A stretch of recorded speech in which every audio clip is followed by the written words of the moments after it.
திருவள்ளுவர் சொல்றார், மழித்தலும் நீட்டலும் வேண்டாம், உலகம் பழித்ததை ஒழித்து விடணும். ஆமாம், எதுக்கு சொன்னார் அவர்? ஊரெல்லாம் மொட்டேஷன் போய் நீ மட்டும் குடிமை விட்டுன்னு போவாத, உன்னை கூப்பிட்டு கொட்டுன்னு கொட்டுவாங்க. அஞ்ஞானத்துக்கு சொல்கிறாரு அவர் இல்லையா? அதே நேரத்தில் ஊரெல்லாம் குடிமை விட்டும் போது நீ மட்டும் மொட்டேஷன் அப்பவும் கொட்டுவாங்க. உலகம் எப்படி போதோ அது கூடவே நீ போனா வாழ்ந்துக்கலாம். அதனால சொன்னார், வளர்த்தலும் அழித்தலும் வேண்டாம், உலகம் எதை பழிக்குதோ அதை அழிச்சிடுறான்ட்டார். அதனால் இதையும் அது நம்மளையும் ஆன்மீகத்தையும் ஒன்றாக்கி கூடாது. அஞ்ஞானம் வேறு, ஆன்மீகம் வேறு, ஞானம் வேறு, எல்லாத்தையும் ஒன்றாக்கி கூடாது.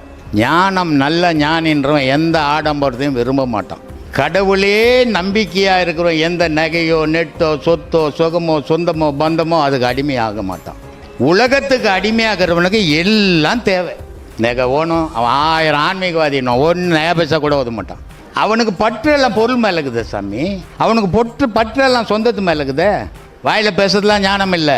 உடல் ரீதியாக மன ரீதியாக ஆன்மீக ரீதியாக நிற்க முடியணும், அதான் ஞானம். ஒரு ஞானின்றவன் யாருன்னு முதல்ல பார்க்கணும். அதை புரிஞ்சிக்கிற சக்தி நமக்கு ஓணும்.